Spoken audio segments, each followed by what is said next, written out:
Chaturvedi. He made a very memorable presentation, though his presentation, I think, is just trimming with political overtones and political overbearings. That could have been avoided, but nevertheless, he spoke very well and he cited several specific examples. Now I request another speaker, or rather the last speaker of this seminar, Mr. J.V. J. Prasad. He would be talking on contemporary English poetry.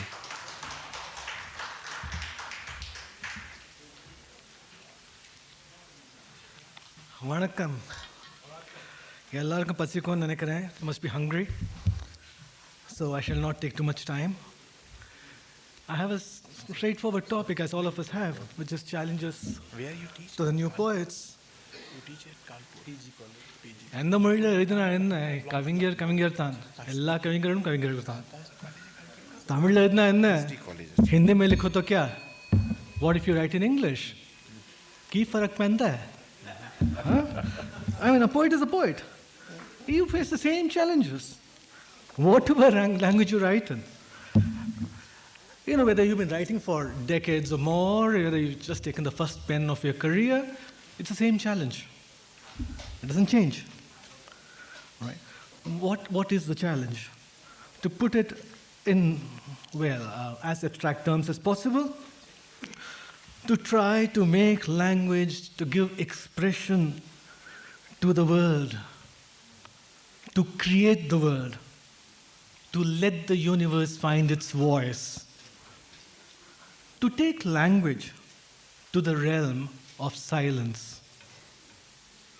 Kah diya maine.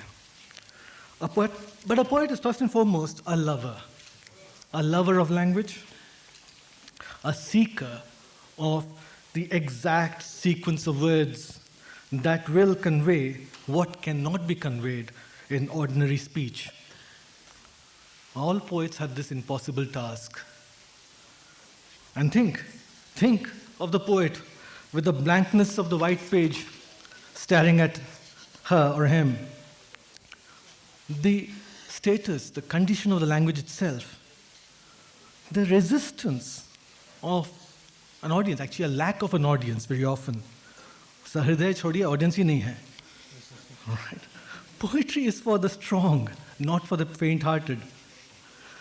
To get anywhere as a poet is a long, lonely, arduous task. You know, सबके जीव में सरस्वती आके लिखी नहीं जाती हैं. That happens once in an age or two. हमें तो खुद अपने tongue को sandpaper करके, to get the purity of the language, all right? To find the discipline, to learn the craft, to learn the weight of each word, to master nuances, to lull language to drop into dropping its guards, and then, with honey on the raw and bleeding tongue, slip past the sentinels and push language where it has never been before. Thank you. Our first major task, our first duty, is to the language itself. This is the task of all poets, and has always been so. Punjabi ho, Urdu ho, Kashmiri ho, अरे सबका challenge तो एक ही है, यही है. You know, खैर अभी मैं बैठ सकता, मैंने तो कह दिया है जो कहना था. I could stop here. I could sit down. आप भी बच जाएंगे, खाने के लिए जा सकते हैं, मैं भी बच जाऊंगा. I wish I could, but sorry, huh? Some more time. After all, सुन लीजिए. After all, Sahitya Academy wishes me to address the problem specific to English poetry, to Indian English poetry.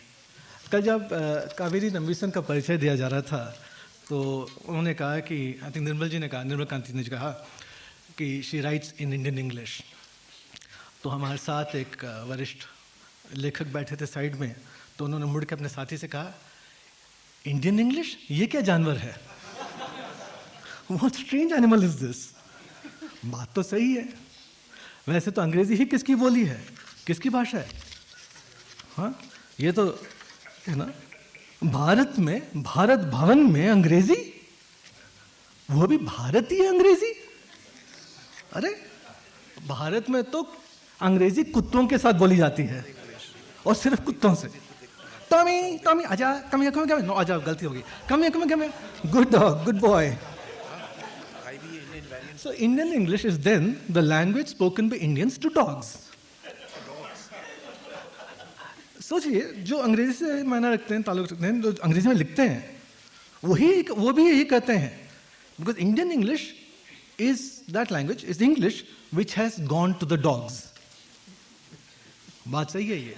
आप अंग्रेजी में लिखेंगे, 10 कभी आपसे कहेंगे bad grammar, bad accent, bad language, अरे competency नहीं है इंग्लिश में, क्योंकि ब्रिटिश नहीं है ना। So it is not the hostility to English I'm talking about here. तो आप can relax. मैं ये नहीं कह रहा कि आप सब anti English हैं. All right? I want to point attention here is not hostility, is not lack of audience, is not even a sense of community, but simply to uncertain ownership over the language. Do we own English? That still persists after nearly 2 centuries of Indian English poetry.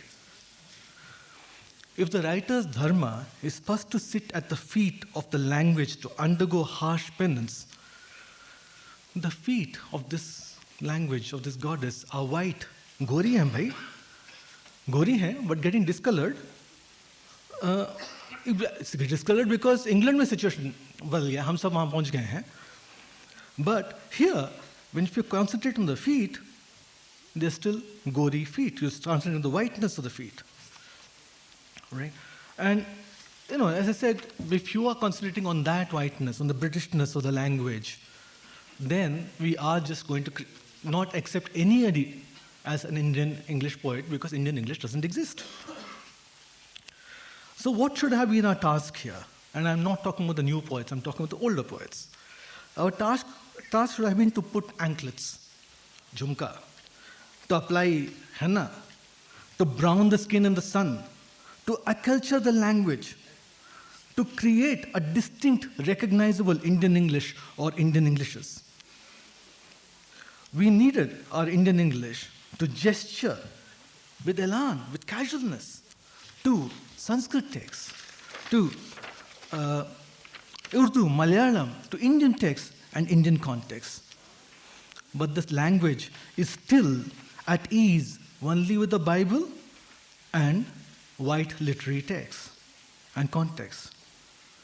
Since the specific challenges of Indian English writers is yet to be met, the challenges are still the same as they have been always. To put English slowly, to pull English slowly but surely to the multiple locations of our complex Indian lives. To ensure that English does not become the language of prostitution, a language of call centers, a language of prostitution, nothing else, but that it becomes truly a language that is flexible, that's supple, and expresses India, expresses us. अंग्रेजी में रंग भरना है, to make it colorful, to imbue it with flavors, भांग भी भरना है. As Agha Shahid Ali once said, don't chutnify English, biryanify it. अंग्रेजी का बिरयानी बनाना है, भरता नहीं, बिरयानी बनाना है. I talked of multiple locations earlier. As a South Indian, I was quite intrigued that English is included in a seminar on North Indian languages. हाँ, हिंदुस्तान तो हिंदी वाले चलाते हैं, तो कोई भी लैंग्वेज ऑफ पावर हो वो नॉर्थ इंडियन ही होना चाहिए. अगर इंग्लिश लैंग्वेज ऑफ पावर है तो हिंदी वालों के साथ ही होना चाहिए. But where in India is actually English located? That's the point here. Where does English belong? इसीलिए तो हम इंडियन इंग्लिश कहते हैं भाई. कहाँ we not able located, Indian English कर दिया उसको, है ना. कोई उस दिन उसी सेशन में कोई पूछा था कि इंडियन पंजाबी होता है क्या, इंडियन तमिल होता है क्या. नहीं होता है, मगर श्रीलंकन तमिल होता है. 5-10 साल दीजिए, इंग्लिश पंजाबी कनेडियन पंजाबी हो जाएगा, वो भी आ जाएगा. But that is an aside. What I'm saying is there is no fixed space, a geographically clearly located space within India where English speakers live. There's a community of English speakers, a community of English writers. This may not matter much to many poets. There was a reference to the poet living inside a room, the writer living inside a room. It's easier for poets. Poets can just बंद कमरे में रह सकते हैं, खिड़की भी बंद कर सकते हैं. Because it's this that soars, and they can soar through the chart that Vinod Swamiji talked about the other day, Rajasthani poet. It can soar through the chart. पक्का हो कच्चा हो कोई फर्क नहीं पड़ता, निकल जाएंगे हम, निकल जाएंगे, poet निकल जाता है. But writers do need a sense of community. खिड़की खुलना अच्छा है, लोगों से मिलना अच्छा है, and ultimately that sense of location, I think, is extremely important. We saw yesterday when the poets were all together speaking poetry in different languages, they gelled beautifully. They all belonged together. They seemed to feed off each other's creative energy. I think this is the way forward for Indian English poets. The challenge is to interact. Why is it a challenge? What they have to do is to interact with other poets. Challenge may be to overcome any kind of hostility to them, I guess, but to interact with other poets, other writers of your region. Not necessarily to interact with all Indian English poets across the country, though that too is very good. Not to interact with poets around the world. That's good too, because all poets belong together. But specifically the poets of your region, whatever be the language or languages that belongs there, whatever languages write in. Unless Indian English writers interact with Indian writers of their region, unless they establish their right to represent that region, that English can represent Maharashtra, that English can represent Tamil Nadu as much as Tamil does, then unless they do that, they will have to live in isolation and face hostility. This interaction, this assertion of belonging will have a great positive effect on the writing and on the Indian English language. This is how the ghazal enters Indian English poetry. It enters Dogri, it enters Indian English poetry.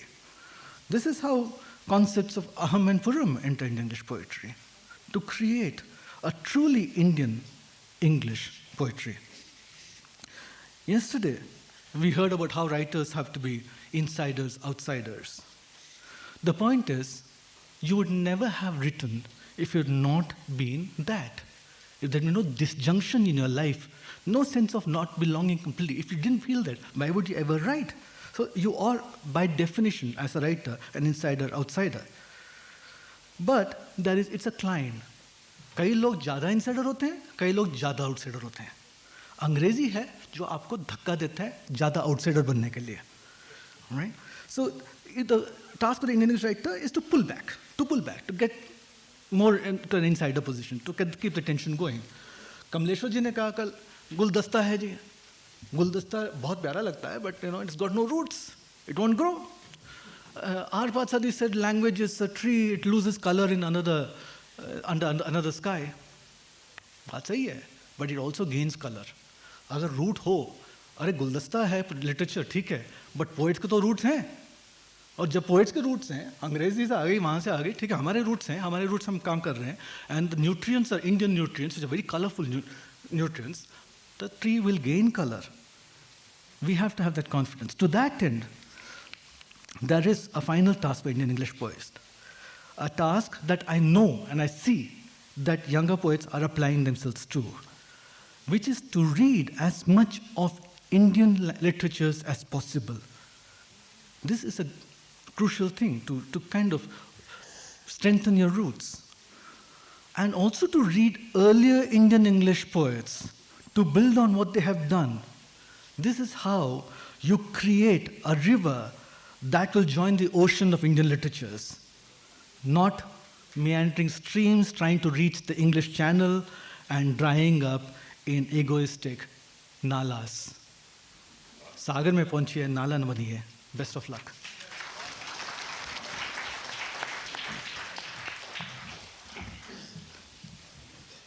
Thank you very much, Mr. J.V. Prasad. He spoke very informally, but he made certain very pertinent point. He said that poetry takes language into the realm of silence. It's a very valid point. Another point he just made was discussing Indian variety of English, IV, Indian variant of English. He discusses about that. Then he comes down and he just concludes what is the biggest challenge before English poets. And he says that to interact with poets of various languages is the biggest challenge. I think he made a very relevant and pertinent point. I'm thankful to all the speakers, Mr. J.V. Prasad, Mr. Pankaj Chaturvedi, Mr. Padha, and Mr. Hajini. They just acquainted us with what's going on in their languages.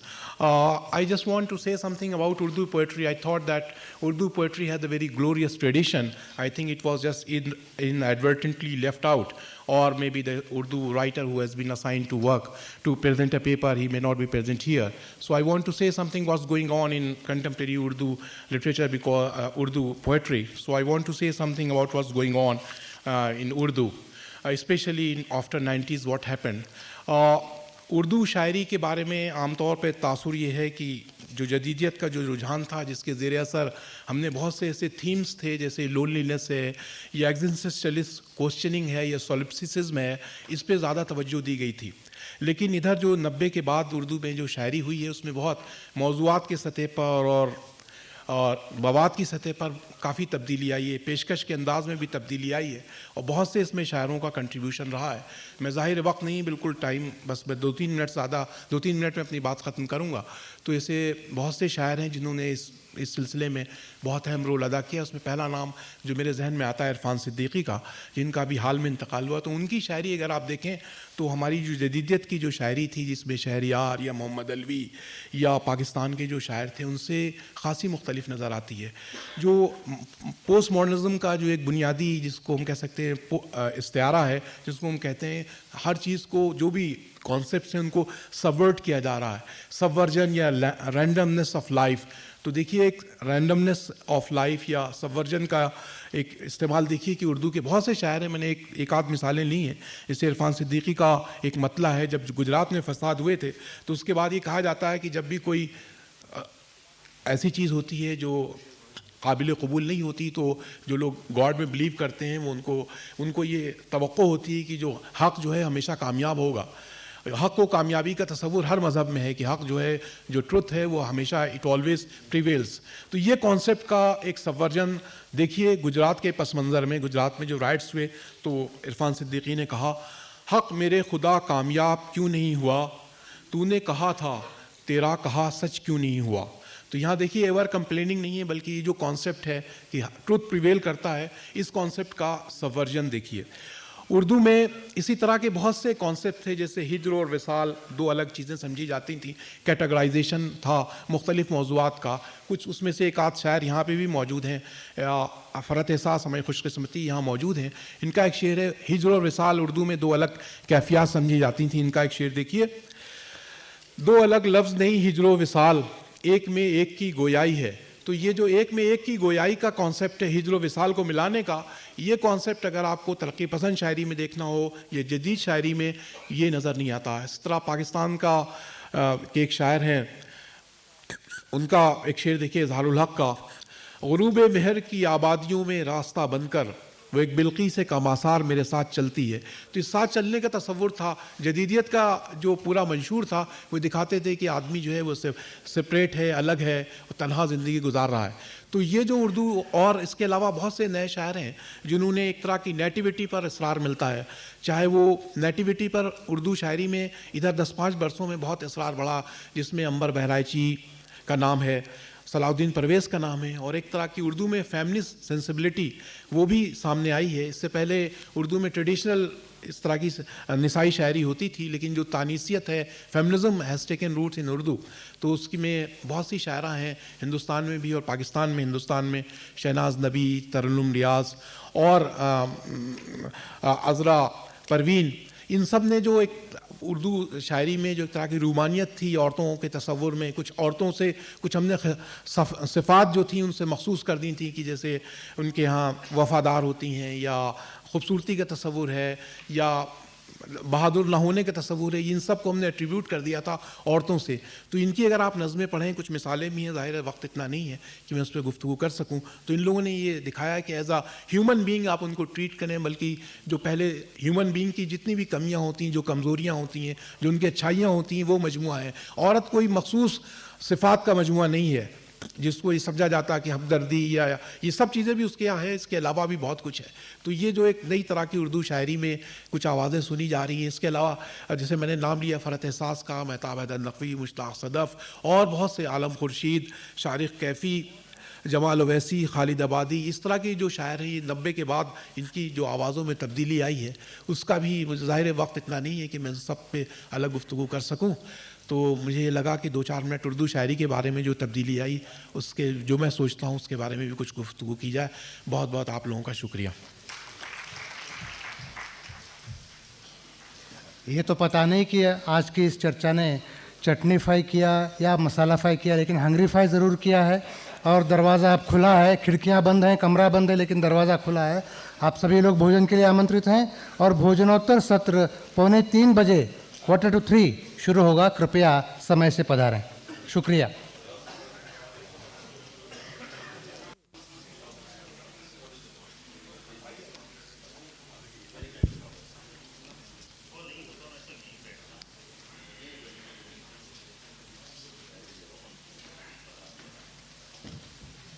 हम प्रारंभ करने जा रहे हैं।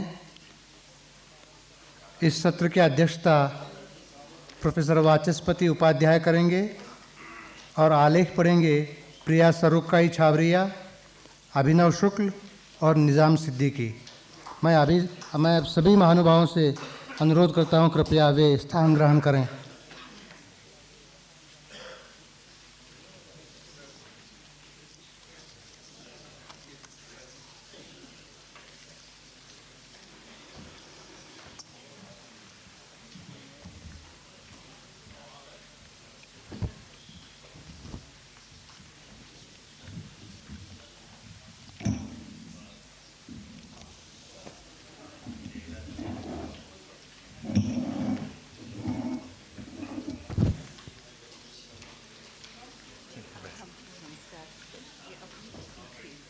इस सत्र के वक्ताओं का संक्षिप्त परिचय मैं आपके सामने प्रस्तुत कर रहा हूं। Professor Vachaspati Upadhyay has been teaching for the last 25 to 30 years, and for the last 10 years he is the Vice Chancellor of Lal Bahadur Shastri Sanskrit University, New Delhi. He has 6 books at his credit on Indian philosophy. He was professor and head of the Department of Sanskrit, Delhi University, and he is also controller of examinations. He is a recipient of President of India Award, and presently he is also a convener of Sanskrit Advisory Board. Today's paper reader, Priya Sarukki Chavriya.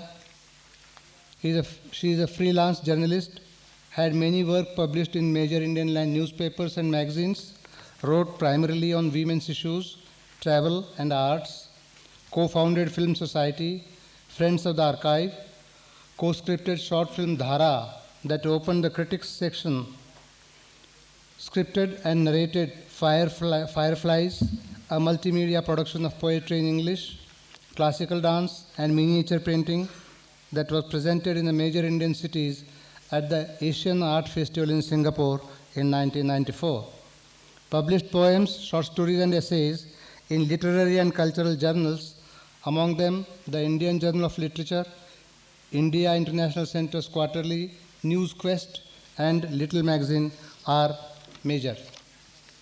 Recipient of Senior Fellowship of Outstanding Artist for Literature 1996 to 1999. She has presented a paper, Musicals and Construction of National Identity at seminar at USA in 2000. Shri Abhinav Shukla, आप संस्कृत में स्नातकोत्तर उपाधि आपने ग्रहण की है और अभी शोध कार्य कर रहे हैं। उनके शोध कार्य का विषय है शिवराज्योदम महाकाव्य का साहित्य शास्त्रीय अध्ययन। वो केवल साहित्यिक अखाड़ेबाजी ही नहीं करते हैं, बल्कि He has got first position in many times shot put. वो खिलाड़ी भी हैं, ऊंचे खिलाड़ी हैं. Shot put and discus throw in Delhi state level competition. He has participated about 20 competitions of shot put and discus throw. He is computer literate also. मैं तो अनाड़ी हूँ, लेकिन यह खुशी की बात है कि computer literate भी हैं और समीक्षा और कविता संस्कृत में लिखते हैं. Dr. Nizam Siddiqui is an eminent Urdu critic. He has 2 collections of literary criticism at his credit. He is one of the secretaries at Allahabad Natya Sangh. He is Director-in-Chief of La News Academy, Allahabad. He is teaching French at Bhasha Sangam, Allahabad, and formerly he was a member of Urdu Advisory Board of Sahitya Academy. He is very much there. Presently a member of Urdu Sahitya Academy's Urdu Advisory Board. Now I request Professor Vachaspati Upadhyay ji to conduct the proceedings. Vachaspati ji, एक सूचना मैं आपको दे दूं कि जैसा कि निर्धारित कार्यक्रम है 4 बजे ये सत्र समाप्त करना है, क्योंकि जो बाहर से अतिथि आए हैं वो शहर भ्रमण के लिए 4 बजे जाने का कार्यक्रम है और 7 बजे उसके बाद हमारा कविता पाठ का सत्र शुरू होगा. तो मुझे लगता है कि हम समय के इस सीमा के भीतर रहते हुए ही अपने कार्यक्रम को संपन्न करेंगे. वाचस्पति जी. सभागार में उपस्थित मेरे अत्यंत श्रद्धेय श्रेष्ठ साहित्यकार एवं पार्षदगण, मेरे साथ बैठे हुए मेरे तीनों युवा साथियों, समय की लक्ष्मण रेखा देखकर मेरी बड़ी विषम स्थिति है. संस्कृत का विद्यार्थी हूँ, सूत्र का आशय लेकर के ही बात कर पाऊँगा. मैं अब निवेदन करूँगा प्रिया छबरिया जी से अपना वक्तव्य प्रस्तुत करने के लिए.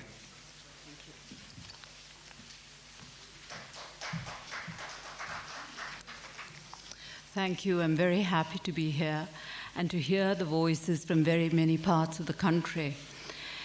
And I'm also very happy that there's so many of you here after this post-lunch session to listen.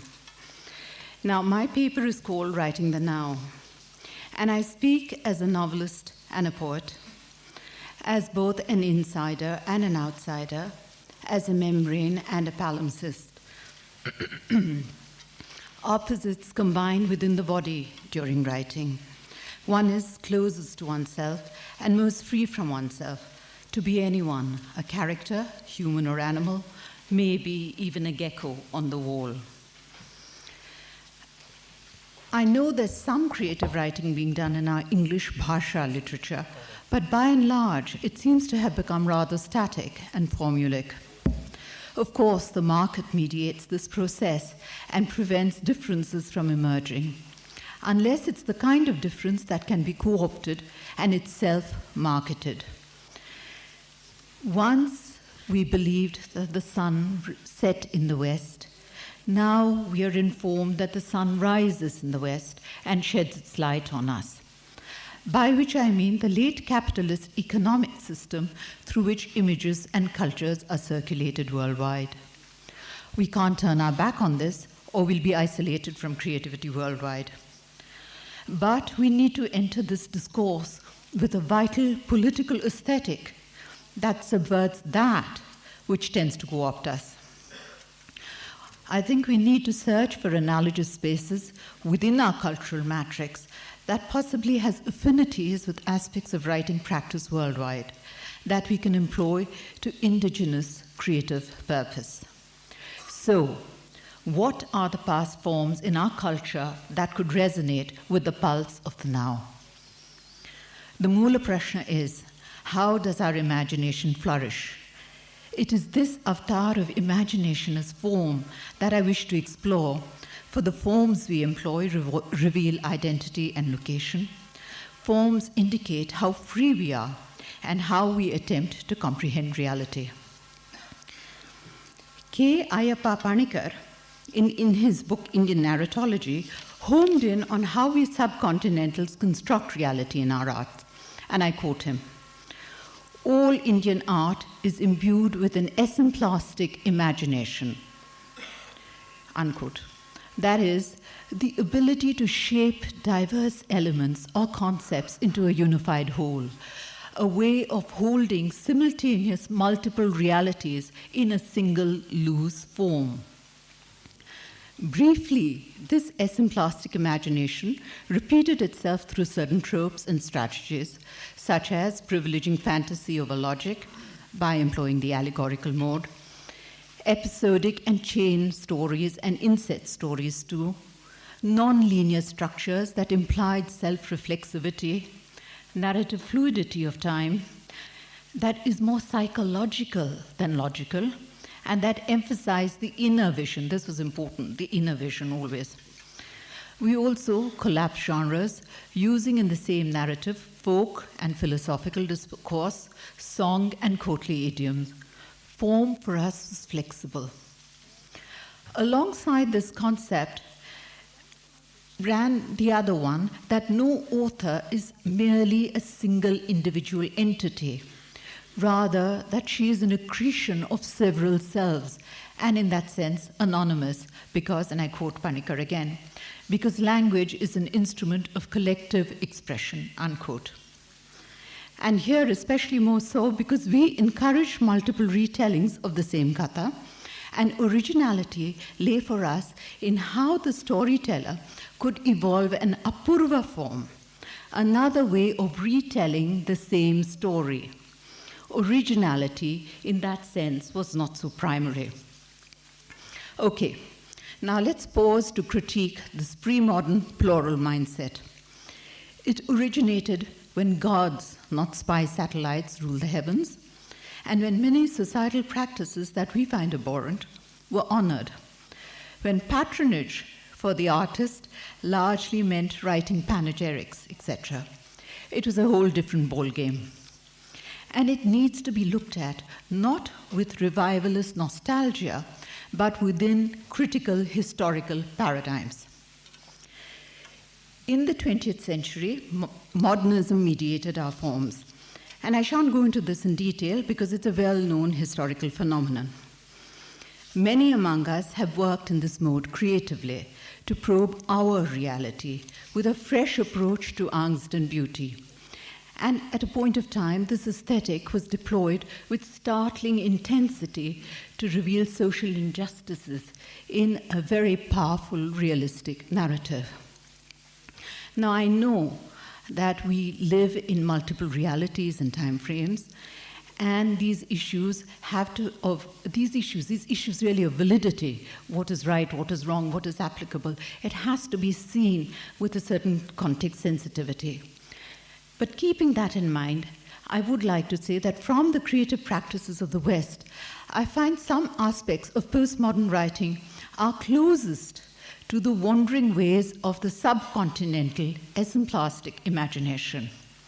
For instance, think Julian Barnes, think A.L. Kennedy, and particularly Janet Winterson of Sexing the Cherry and Art and Lies.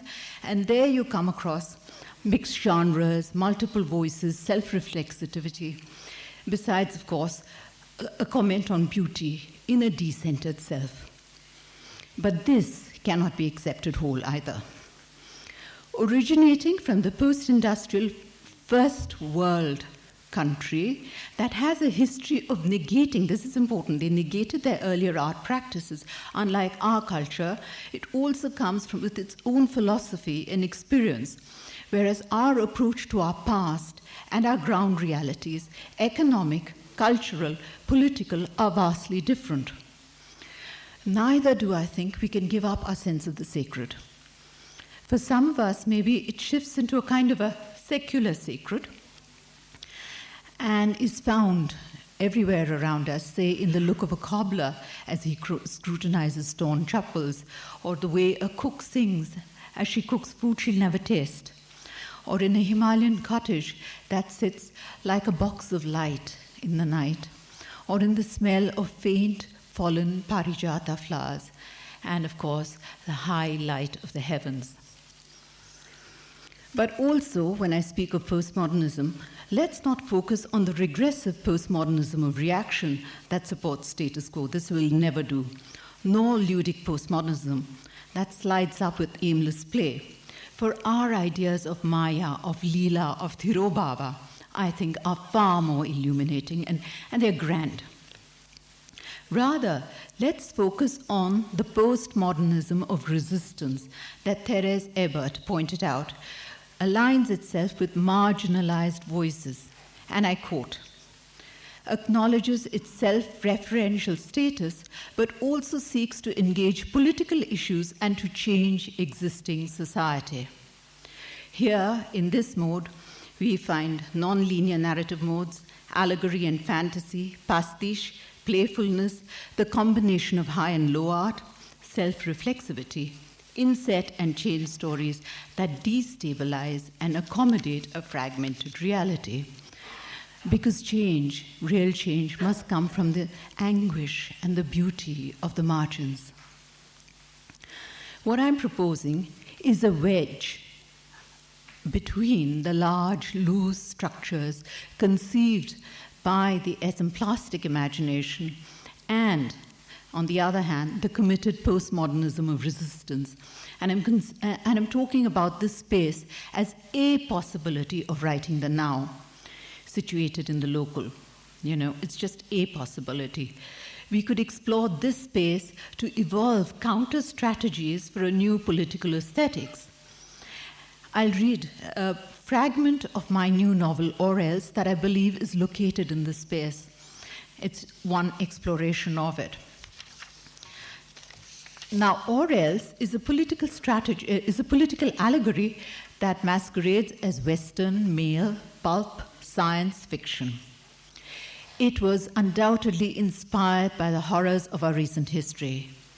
And it was also inspired by the Bhakti poets who broke all the rules, who called on all of life to be Sakshi, who sang about vision and language and sanctity, and the multiple possibilities for reimagining self and society.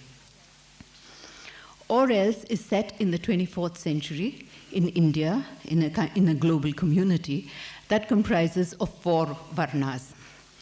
First of all, there are the originals, who are the gene pool, and they possess memory, the only ones in the society to possess memory. Then you have the superior zombies, another breed, and they are the militia and the bureaucrats of that society. Then we have fire hearts, who are the poets, and worker clones. Now, Or Else is actually the katha of a female worker clone. It's a kind of a subaltern view up. She has been cloned from an incarcerated 22nd century writer. And the clone is receiving visitation. She's receiving dream fragments and stories, bits of stories from this original of hers who was dead. It's coming to her as dreams. Fragments of our contested history from the 5th century BCE down to the present day filter into the clone as these kind of visitations. And this, of course, is prohibited by the society. But the clone's consciousness is morphing. So the question this novel asks and attempts to answer are, through what stratagems can horror be fought to repossess a shared plural history? What does memory and imagination do to the heroine's identity as a cloned writer? And of course, metaphors abound here, but I think this is one of the basic questions I was trying to tackle in this. What does memory and imagination do to the heroine's identity as a clone writer? Now, the story so far, this clone, she's alone, she's bewildered by the visitations that she's been receiving from her original, and she tries to check out with the clone who is her elder. She's a 14th generation clone. She tries to check out with the 13th generation clone, only to find that this elder clone is already dead and stored in plasma. And I'll read a fragment now. This is the clone speaking. I requested permission to visit the local exhaustive organ transplant cell, where my clone elder's tissues are stored. At the terminus, I identified myself, clone 1454G. Permission granted, said the computer, and the doors slid open. As I waited for the remains to hover before my eyes, I wondered what drove me to this sterile, silent vault. It was an impromptu decision and it troubled me. I already had knowledge of its contents. What further could I gain by actually seeing it?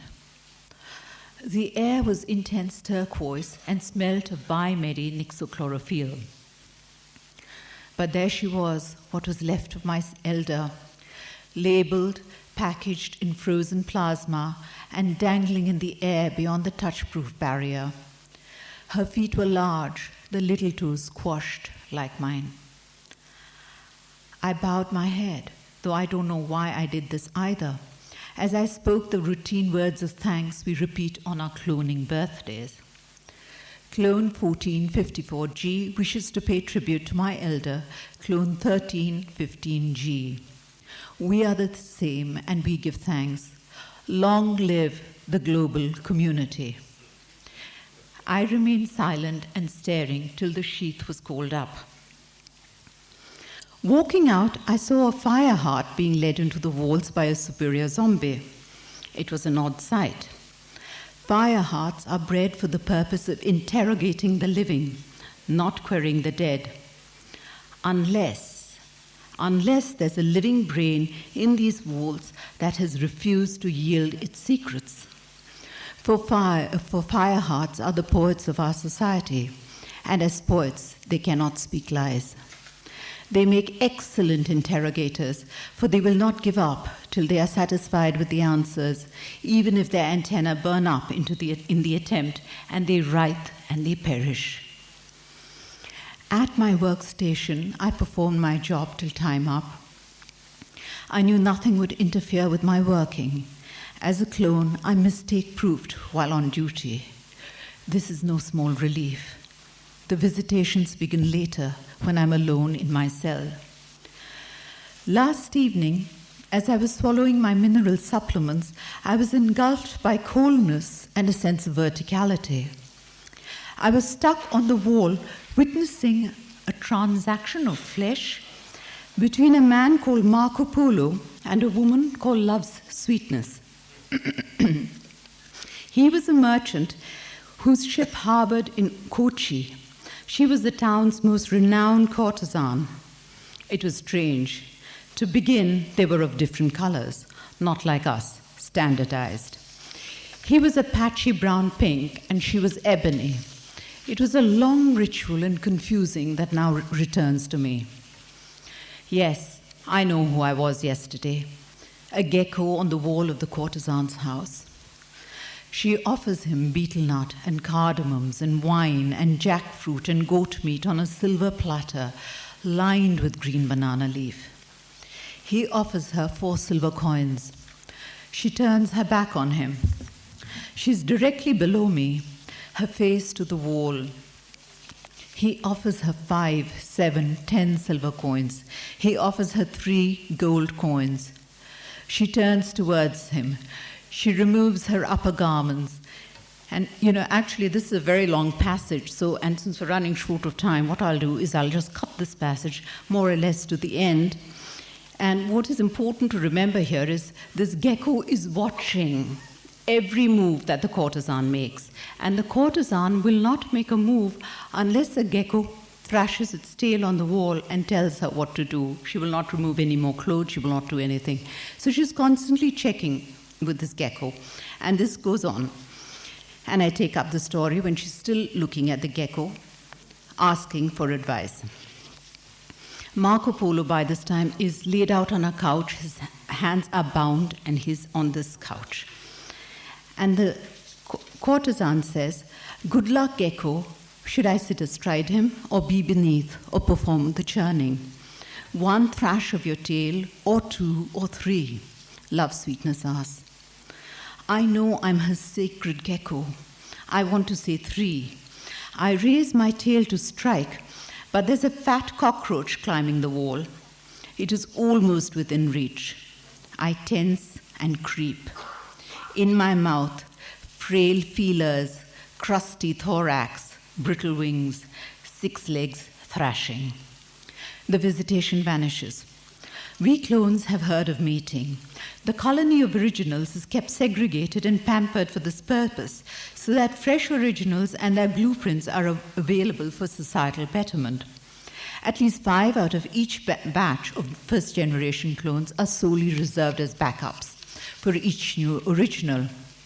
It was suspected that after the 13th generation, cloning malfunctions occur, for the original blueprint weakens successively. The lot of my generation, 14, etc., is among the first to be so pushed and tested. No dysfunctional cases has as yet been reported, except if it is I, clone 1454G, generation 14 of 54 clones of batch G. I have an instinct to keep it secret. I recognize this instinct is primordial survival. The night alarms have sounded. I must shut down. Now, when I wrote or else because the clone had to tell her story. But I hope you find connections between the excerpt I've just read and the counter strategies I'm proposing in writing for the now. You could maybe cite this work as a work in progress, just the ideas there.